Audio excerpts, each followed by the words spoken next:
La pire erreur que vous puissiez faire avec un cheval chaud, en particulier au galop, c'est de compter sur la fatigue pour que petit à petit tout rentre dans l'ordre.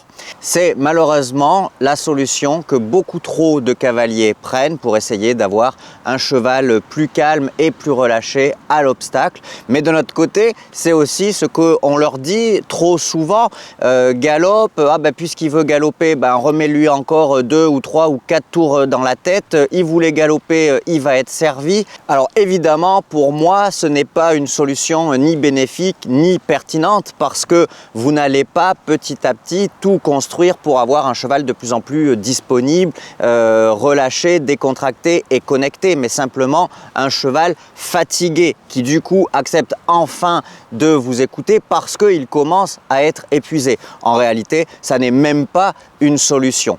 Et le gros problème, c'est qu'il faut que vous soyez convaincu que en fonctionnant comme cela, vous allez développer des qualités qui vous éloignent toujours plus de votre objectif. Parce que si aujourd'hui, il vous faut 10 minutes de galop pour que votre cheval soit enfin disponible, vous allez le travailler et tous les jours le laisser ou lui demander de galoper tant et plus jusqu'à temps que enfin il se décontracte, ou en tout cas il donne le sentiment de se décontracter et de vous écouter.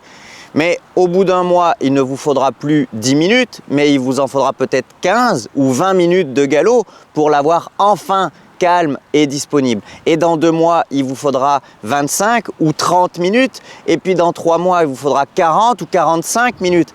Parce que en définitive, plutôt que travailler pour avoir un cheval qui se relâche et qui se connecte à son cavalier, vous travaillez des qualités athlétiques qui vont peu à peu développer son endurance. Et donc, il vous faudra toujours de plus en plus de temps pour le calmer et l'avoir avec vous.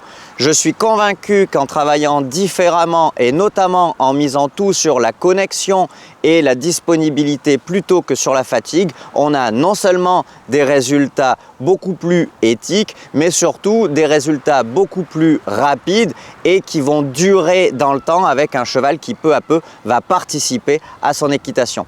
Et si vous souhaitez aller plus loin et avoir un cheval qui galope dans le calme, disponible et connecté, je vous invite à cliquer sur le lien ci-dessous pour découvrir plus de 50 exercices spécifiques pour le travail au galop.